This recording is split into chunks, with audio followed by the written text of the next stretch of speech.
every year there are running backs that come out of nowhere to help you win your fantasy football league. So who's it going to be this year? Well, we've got some ideas. We're going to give you our picks in a second, but first, let me remind you that we are almost filled with our Dynasty Building Champions League. There's only a couple of spots left. If you want to play Dynasty with us with a chance to win prizes, but no entry fee, just need to be a subscriber to flockfantasy.com/endgame.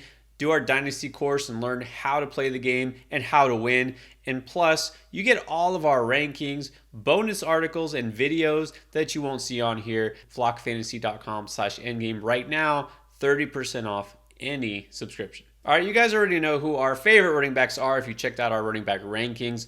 Well, what about these late round guys that a lot of people just aren't even drafting? Chris, who's somebody you think could be a league winner? Yeah, I mean, you know we love Bijan Robinson. We keep talking about him. People think we're crazy to have him number one. Whatever, that's for another video. But don't forget about Tyler Algier. He's a guy I'm still drafting as much as I can because, number one, this is an offense we know is going to utilize the running game. And Bijan Robinson's not going to get 100% of the touches. I'm not crazy enough to sit here and think Bijan Robinson is going to get all the touches. Tyler Algier is going to have enough of a role that I think he's going to have at least flex value in good matchups. Hopefully this never happens, right? Knock on wood. Let's hope Bijan Robinson stays healthy all year and smashes. But if Bijan Robinson happens to miss a game or two, hopefully not, we know what Tyler Algier could do because we just saw it last year behind the same offensive line in the same offense. We know he can be great. He's got touchdown upside. You know, we're getting comments from people about Cordero Patterson. Really, people? We're still talking about Cordero Patterson. He's about to be 32 years old. Stop it. Tyler Algier is the clear handcuff to Bijan Robinson. And I don't even want to say it, but if things happen to work out in a certain way, he's got a path to being the number one running back in this offense, which we already know is a great situation because we just saw him do it. So we love Bijan. Draft Bijan every chance you can, but don't forget about Tyler Algier in the last few rounds of your drafts. I think he will have weekly flex value, and he has tremendous upside if something bad happens.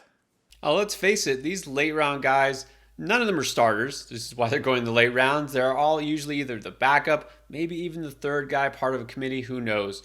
But they have the path, and they might get surprisingly more run than people think. I think that's the case with Tank Bigsby in Jacksonville. All anybody knows about there is Travis Etienne. I think this is going to be his year, right? He finally breaks out. He's the guy. Look, maybe he is. Maybe he has a monster season. That doesn't mean that there's not room for somebody else to also thrive. Look, they drafted Tank for a reason. We know that Jacksonville is a team that's going to have a high-powered offense this year, should be even better in year two of the Doug Peterson system. Now, they're going to pass a lot, right? And Etienne will be the primary runner, but I still think Tank gets more run than a lot of people even suspect. Doug Peterson is known for using multiple backs. You know, last year you can look at the fact that Etienne had such a huge, share of the carries down the second half of the season. That's because they cut James Robinson because he simply ran out of gas. Let's not forget that at the beginning of the season, it was a two-man backfield with James Robinson and Etienne. Let's also look at Doug Peterson's history. Remember back when he was in Philadelphia? Well, let's see if you remember any of these names. Ryan Matthews, LeGarrette Blount, Josh Adams, Miles Sanders. For the 5 years he was there as head coach, 4 different guys were the leading rusher for that team. He is not somebody who will just stick to one guy and forget it. He had to do that last year because there was nobody depth-wise behind Etienne. He's got somebody that he identified as a good solid between the tackles runner and Tank Bigsby. He's going to get some run, and not just if Etienne is hurt. So I believe Tank is going to be somebody who you want as maybe even more than a handcuff. I'm taking a lot of shots on him late this season. All right, let's keep going. Give me another running back you think has tremendous upside that, well, people just aren't really drafting. Hey, you talk about that potential split backfield there with Doug Peterson. What about in Cleveland? Remember, for the last few years here, it was like you could draft Nick Chubb, but you can also draft Kareem Hunt. Now Kareem Hunt is gone, and everybody just assumes Nick Chubb's getting 100% of the touches here, but that's not how it works. This is not how it works in today's NFL. No running back does that. Right now, the only other running back they have on this roster that even matters is Jerome Ford, and people aren't acting like it. They're just so high on Nick Chubb that they pretend like nobody else exists, but Jerome Ford is going to have a role, and he's a pretty good runner. I mean, he's got the size, he's 210 pounds, he ran a 4.46 40, so he's got the size speed combo, he's not a plotter or anything like that, and the reports from like the Cleveland Browns beat writers is he can catch, so he may actually be maybe not the full Kareem Hunt role, but at least partially in that Kareem Hunt role, and in this offense, behind this offensive line, that's pretty valuable. What happens if Nick Chubb gets hurt? I think last year was the first year Nick Chubb didn't miss a game in like the last 3 or 4 years. He's just coming off a season where he had a tremendous amount of touches. If Nick Chubb misses time, it's basically Jerome Ford's backfield. And we've seen in the past guys that aren't even good, like Dearness Johnson, go out there and be awesome because of this offensive line. Jerome Ford's a good runner. He's not an elite talent or anything like that. I'm not going to sit here and tell you this guy's like, some great prospect, but he's good enough.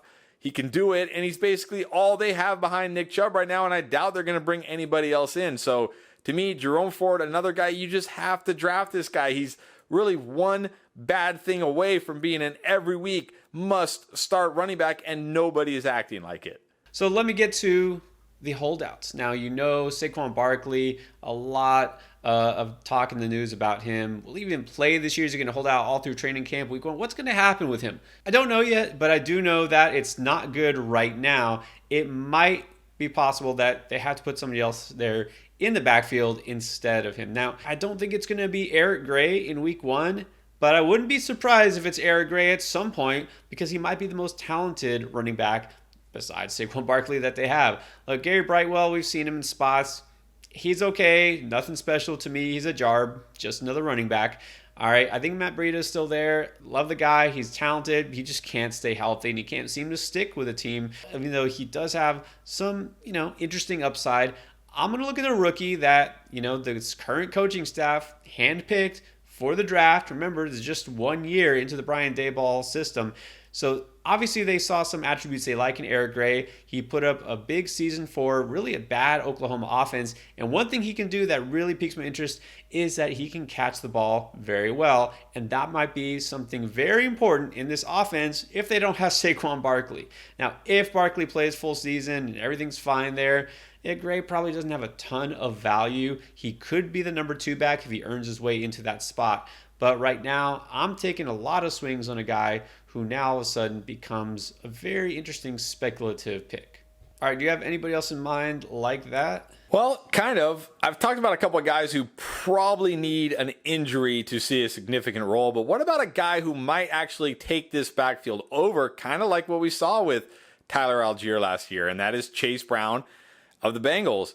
I know everybody, all of a sudden, they're back in on Joe Mixon because he took that huge pay cut just to stay in Cincinnati.